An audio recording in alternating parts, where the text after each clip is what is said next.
Friends, आपके अपने YouTube channel ओझा smart classes में आपका स्वागत है। फ्रेंड्स, आपने हमारे पिछले वीडियो में देखा कि हमने आपको पीरियड्स ऑफ इंग्लिश लिटरेचर दे दिया है। तो आज मैं उसी क्रम में आप लोगों को इसका जो फर्स्ट पार्ट स्टार्ट करने चल रही हूँ। आइए फ्रेंड्स, स्टार्ट करते हैं हम लोग। यहाँ पर देखिए friends, history of English literature, इसको मैं आप लोगों को आज से डिटेल स्टडीज की कराऊंगी। एक एक राइटर के बारे में बताऊंगी कि जो है हिस्ट्री ऑफ इंग्लिश लिटरेचर में क्या हुआ था, पहले कौन आया, फिर कौन आया और क्या क्या घटनाएं उस टाइम पे हुई, ये सब मैं आपको बताऊंगी। आइए फ्रेंड्स, स्टार्ट करते हैं। पार्ट 1, जियोफ्री चौसर। ये बहुत ही फेमस पोएट होते हैं, जो है रिनेसां पीरियड में ही आते हैं ये, और उन्होंने कैसे कैसे किया, उस टाइम पे क्या चल रहा होता है, ये सब मैं आप लोगों को बताऊंगी। ये जो होते हैं, इनका पीरियड होता है 1340 to 1400 होता है। ठीक है, 1340 में इनका जन्म होता है और 1400 में इनका डेथ हो जाती है। इनका पूरा नाम होता है जियोफ्री चौसर।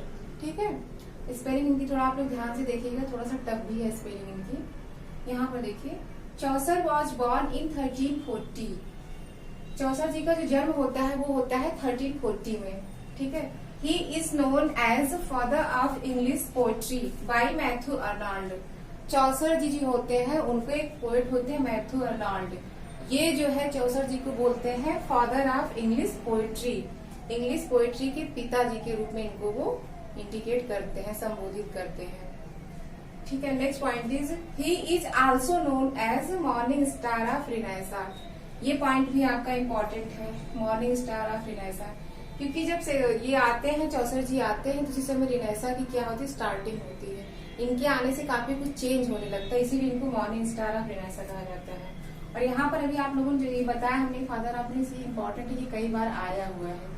ये वाला पॉइंट और ये वाला पॉइंट, ये दोनों बहुत ही इम्पोर्टेंट है आपके। ठीक है, और चौसर जी ने क्या क्या सर्च किया था, क्या क्या उन्होंने दिया था इंग्लिश लिटरेचर में, वो सब चीजें भी इसमें हम आपको बता रहे हैं। यहाँ पर देखिए, he introduced rhyme royal stanza and heroic couplet. Heroic couplet बहुत ही इम्पोर्टेंट टर्म है, इसको जो है किसके द्वारा दिया गया था, जियोफ्री चौसर जी के द्वारा दिया गया था। और ये वाला पॉइंट कई बार पूछा भी गया है। हम आपको यहाँ पर जो भी मैटर दे रहे हैं पूरा कलेक्ट करके, कि आपको कई जगह ढूंढना ना पड़े। ठीक है, तो सिलेक्टेड मैटर हम आपको यहाँ पर प्रोवाइड करवा रहे हैं। और राइमी रॉयल स्टैंजा भी इन्हीं के द्वारा ढूंढा गया था, इन्होंने ही इंट्रोड्यूस कराया था। Chaucer was born in the reign of Edward III, live through that of Richard II and died after Henry IV ascended the throne. यहाँ पर फ्रेंड्स ये पॉइंट देखिए आप, यहाँ पर ये जो है इनके पीरियड में जैसे चौसर जब होते हैं, तो उसी समय 3 प्रमुख शासक वहाँ के होते हैं। इसमें वही बात बताई गई, ये बात आपको बुक में एक जगह तो आसानी से नहीं मिल जाएगी, इसलिए यहाँ पर आपको जो पॉइंट हम दे रहे हैं इसको आप लोग ध्यान से देखिए और समझिए।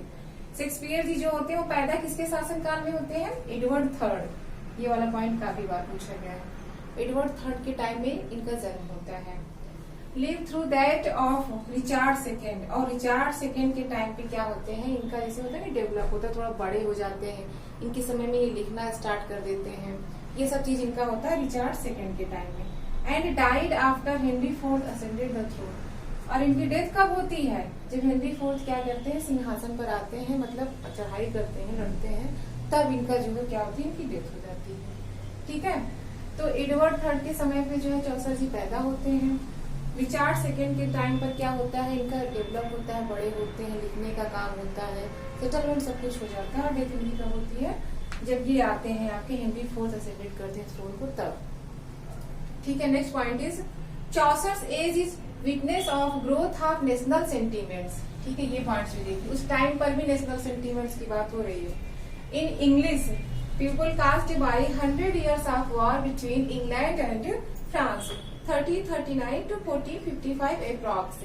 यहाँ पर फ्रेंड्स देखिए, ये वाला जो वॉर होता है ये मोस्ट इम्पोर्टेंट है आप लोगों का एग्जाम के पॉइंट ऑफ व्यू से। ठीक है, यहाँ पर ये बताने की कोशिश की जा रही है, चौसर जी का जो टाइम था वो इस बात का गवाह है कि उसमें भी राष्ट्रीय भावनाएं, मतलब एक देश से दूसरे देश के बीच में लड़ाइयां होती थी। पुराने टाइम में भी ऐसा होता था, जैसे कि आज प्रेजेंट टाइम में हो रहा है, एक देश दूसरे देश से किस तरीके से लड़ रहे हैं। ठीक है, वही चीज में बताया जा रहा है कि चौसर जी का जो एज है वो इस बात का गवाह है कि राष्ट्रीय भावनाएं, मतलब उस टाइम पर भी थी, जो कि 100 years ऑफ वॉर, 100 साल का एक प्रकार से युद्ध चलता है, किसके किसके बीच में, इंग्लैंड एंड फ्रांस के बीच में। उसकी टाइमिंग ये अप्रॉक्स मतलब लगभग एकदम एग्जैक्ट नहीं हम कह सकते, लगभग कहा जा सकता है। अप्रॉक्सिमेट क्या होता है, लगभग। कब से कब तक, 1339 to 1455 तक इन लोगों का चलता है। और इसी को हिस्ट्री ऑफ इंग्लिश लिटरेचर में 100 ईयर्स ऑफ वॉर के नाम से जाना जाता है। आप यहाँ पर 2 पॉइंट याद रखेंगे। पहला, 100 ईयर्स ऑफ वॉर किसके किसके बीच में होता है, इंग्लैंड एंड फ्रांस के बीच में होता है। किसके पीरियड में होता है, तो चौसर के पीरियड में होता है। ठीक है, और ये टाइमिंग भी आप माइंड में रखेंगे। Friends, next point is, in period of Chaucer English people face Black Death caused by plague, which took place in 1348, 1362, 1368, 1370. As a result, 1/3 people of England died. Friends, यहाँ पर देखिए अब होता क्या है, जब इनका चौसर जी का पीरियड चल रहा होता है तो उसी समय पर एक होता है ब्लैक डेथ। जैसे प्रेजेंट टाइम पे कोविड-19 फैला हुआ है, वैसे ब्लैक डेथ उस टाइम फैल जाती है। किसके कारण, प्लेग के कारण। बहुत सारे लोग जो होते हैं इंग्लैंड में 1/3 पीपल, जैसा कि यहाँ पर लिखा गया है, इतने मतलब पीपल जो है इससे जो है क्या करते हैं, ग्रसित हो जाते हैं प्लेग से, उनकी डेथ हो जाती है। और ये होता कब कब है, एक बार तो 1348 में होता है, फिर 1362 में होता है, फिर उसके बाद 1368 में आता है, फिर 1370 में। ऐसे बार बार करके उस टाइम पर क्या होता है, इतनी ज्यादा दवा या फिर वैक्सीन वगैरह ये सब तो बन नहीं पाती है इतने पुराने टाइम पे, तो बार बार करके प्लेग जो है फैलता है, उसी को जो है बोलते हैं ब्लैक डेथ। ये वाला पॉइंट कई बार आया हुआ है, ब्लैक डेथ कि कब होता है, किसके पीरियड में होता है। इसको आप लोग ध्यान रखेंगे। ब्लैक डेथ जो होता है वो चौसर जी के पीरियड में होता है, और ये सब ऑप्शंस दे दिए जाते हैं, पूछे जाते हैं किस टाइम पे आया था कि नहीं आया था, तो ये चीज भी आप लोग ध्यान में रखेंगे। और फैलता कहाँ पर है, इंग्लैंड में, ये बात भी आप लोग ध्यान रखेंगे। ठीक है, next point is, during the age of Chaucer we also see the gap between the rich and the poor who were suffering from the unjust laws and heavy taxation. Chaucer ji के टाइम में भी ये था कि अमीर और गरीब, ये जो है बहुत बड़ी खाई थी। अमीर लोग अलग थे, गरीब लोग अलग थे। अमीर लोगों के साथ क्या होता था, अच्छे से रहा जाता था, और गरीब लोगों के साथ भेदभाव किया जाए। जैसे कि यहाँ पर लिखा हुआ हैवी टैक्सेशन, उनके बीच में भी एक गैपिंग थी। जो गरीब लोग होते थे वो तो पहले से ही गरीब होते थे, लेकिन उनके ऊपर बहुत बड़ा कर लगाया जाता था। जैसे कि आपने पिछले टाइम में देखा है, इतिहास उठा करके देखिए, ठीक वैसे यहाँ पर भी होता था कि अमीरों को सम्मान दिया जाता था और गरीबों के साथ भेदभाव किया जाता। जैसा कि यहाँ पर लिखा हुआ अनजस्ट लॉज, दोनों के लिए अलग अलग नियम, अलग अलग कानून बनाए गए थे, अमीर के लिए अलग और गरीब के लिए अलग। As a result, in 1381, peasant revolt took place, which was suppressed by Richard II.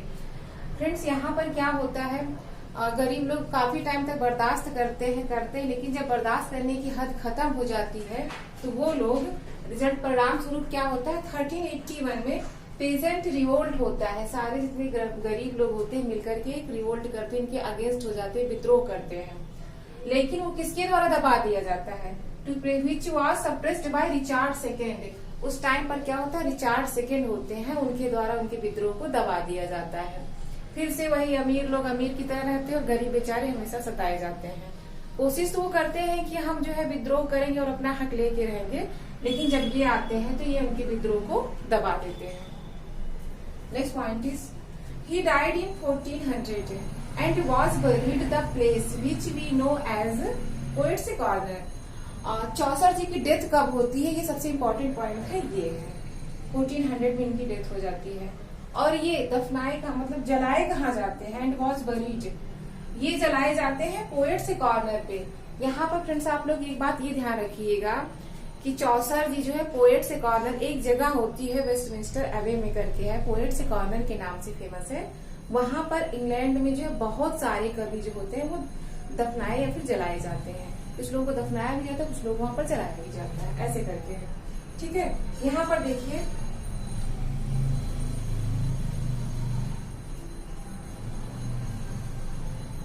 वही बात आपकी आ रही है। चौसर, author of the Canterbury Tales, was the first poet to be buried here in 1400. Okay. Friends यहाँ पर देखिए ये लिखा हुआ द कैंटरबरी टेल्स, ये जो है चौसर जी का सबसे इम्पोर्टेंट वर्क होता है कैंटरबरी टेल्स। इसी की वजह से चौसर जी पूरा फेमस हो जाते हैं जब वो कैंटरबरी टेल्स लिखते हैं। ठीक है, तो यहाँ पर बताया जा रहा है कि कैंटरबरी टेल्स के राइटर यानी कि जो पोएट है चौसर जी, वही पहले पोएट होते हैं, was the first poet to be buried here in 1400।